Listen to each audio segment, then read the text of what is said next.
Teofimo Lopez and Rolly Romero? Yeah, do you have any thoughts on that? It just depends on which fighter shows up. They're both head cases.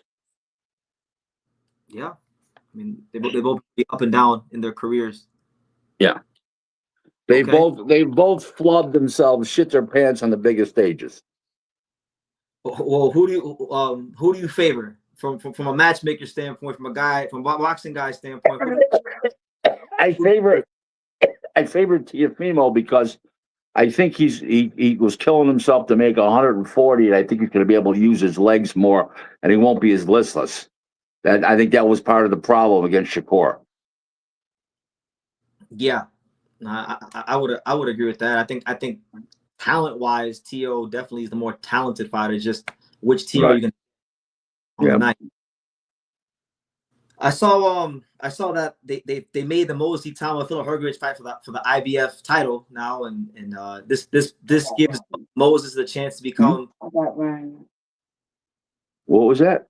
I'm sorry, I was saying that they made the Itauma Hrgovic fight for the IBF title, and it's going to give. I mean, I think that Itauma wipes the floor with him. I know that. If Moses wins, he's gonna become the youngest heavyweight champion since Mike Tyson.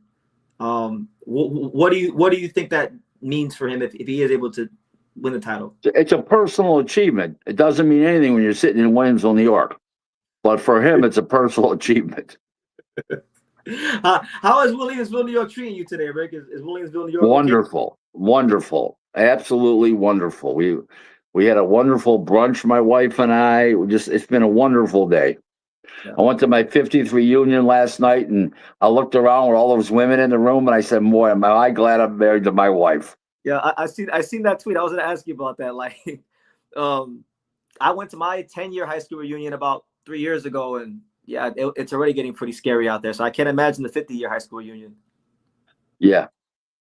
Yeah. Okay. Really frightening. It is. People aren't taking care of themselves as they age. They're not aging gracefully. No. Okay. No, it was so bad. I was the belle of the ball. Huh? My wife's laughing. I said it was so bad. I was the belle of the ball.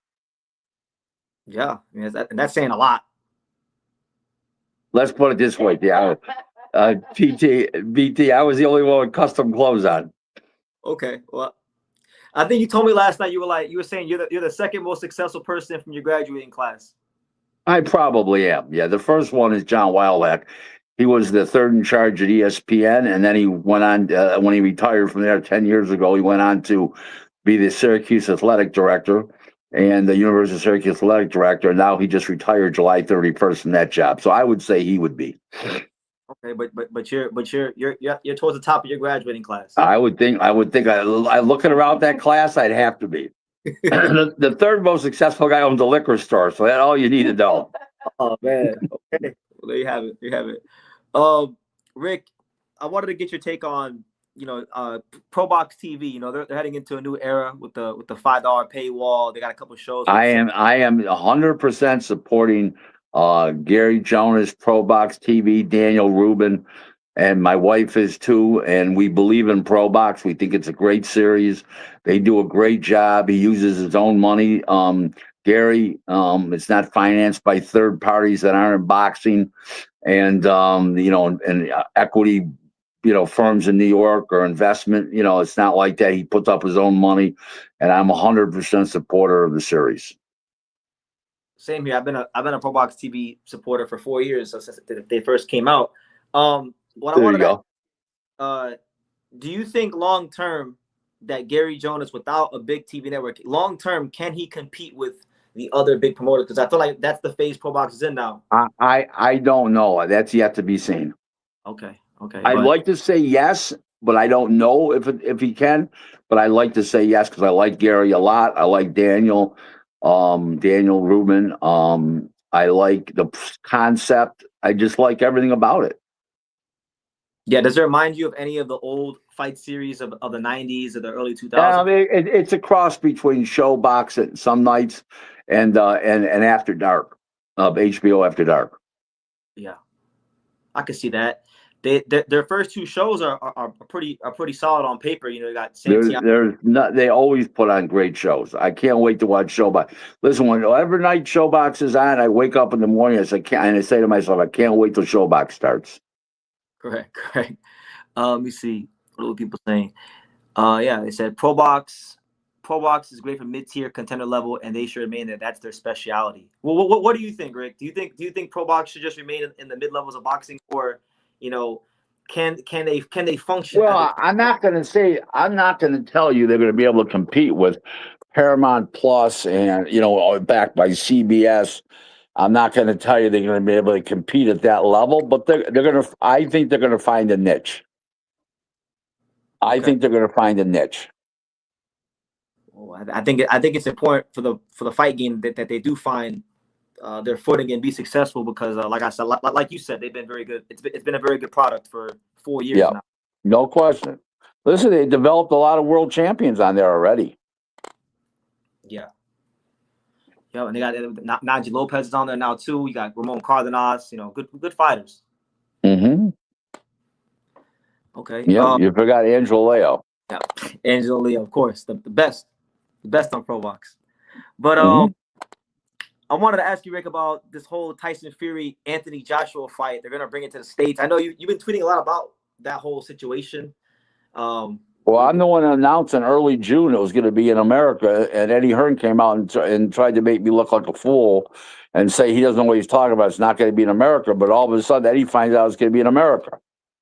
Yeah, I wrote Eddie a letter demanding an apology. And not demanding one, asking for an apology. And has he issued an apology yet? No, of course not. But don't worry. Don't worry. I'm going to come back with a good one when it's officially announced and it's in the United States, and that he doesn't apologize. I'm going to come out with a good one. Will you be at the fight when it's in the United States? Will you be there? I can't tell. I don't know if I'm going to be alive. I'm 68. What the fuck? Okay, well, I'm only asking because you're in New York State. It's supposed to be. It might still be in Vegas. We don't know that. Do I think I'm going to be there? Probably not. Oh, because I want to say, if you're going to be there in person, you can air out your grievances with Eddie Hearn in person. I got his phone number. I got his email address. I don't need to air my grievances out and go. I don't need to travel to New York to air my grievances out with Eddie Hearn. I can do it right on Twitter. There's a million ways I can communicate with this guy, this arrogant bastard. I hear you. I just thought it would have been a great opportunity for you to keep that same energy with him in person and really get your point. When I saw him 2 years ago at the Ryan Garcia fight, I kept it real. He come up to me like my long, Rick Glaser, how are you? And he went to shake my hand. I looked up at it and go, hello. Just like that. He knew enough to move on. I was not impressed. Okay. Well, we'll see. I don't like people that every time they open up their mouth, you got to decipher if they're lying or telling the truth. I'm very uncomfortable for me. You like straight to the point type people, honest people. That's the reason I have a good relationship with Eric Gomez, Brad Goodman, because they tell it straight like it is, and I tell it straight like it is. And that's why I have problems with other people, because they lie, they skate around the truth. There's nothing like the truth. Come at it with the truth. I can deal with the truth. I can't deal with lies. I hear you. Boxing Man says, Rick, boxing's failed so far. They're not even on Telemundo anymore. Well, it's because the Hispanic fighters, they're going on the bigger shows. They're making a lot more money than they were paying them on Telemundo. That's part of the reason. Yeah, Telemundo is great for boxing. It's unfortunate they're not involved in it as much as they used to be, or even at all. What was that? I'm saying it's unfortunate that Telemundo is not really involved in boxing as much as they used to be, because they were great. Yeah, it is unfortunate, but they're owned by NBC, which is owned by Comcast. So anything that they own is a problem. Yeah, they're owned by waspy people, and they're not interested in boxing. Correct. My man, Blue Bloods World Order says Rick is from New York. He's a no bullshit type of guy. I am. That's true. That is definitely true. Rick, did you see there was this clip? I don't know if you've seen it. There was this podcast over there in Europe or England. Are you familiar with Ade Oladipo, the black guy that worked for the Zone, British guy? Yeah. Yeah, they did like a podcast, and he was saying that they were talking about marketability in boxing and how basically George Foreman wasn't this superstar, he wasn't this marketable fighter, and he said that the Rumble in the Jungle was only big because of Muhammad Ali and not because of George Foreman, and that selling grills doesn't equate to marketability. Not true, because he would have fought anybody else who wouldn't have been nearly as big. So he's wrong. Correct. You were there, right? You were there. You were in the business when Foreman was active, correct? Well, in his second career, he came back in '87, and he fought up until like '97, and I started the business in '91. But I was a huge fan of during that period of time. Correct. So for the younger generation that lived through that, how big of a star was George Foreman? Big. Yeah. I mean, come on. He became an icon. What does that tell you?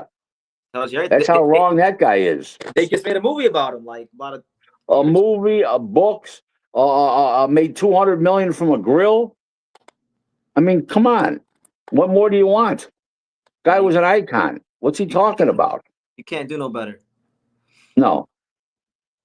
Is there anybody in boxing right now, do you think, that's anywhere close to George Foreman level of popularity or marketability? No, because everybody's fighting behind paywalls and on apps, so no. Remember, he had the luxury of coming up on network TV. Yeah. It's different time in the world and in boxing.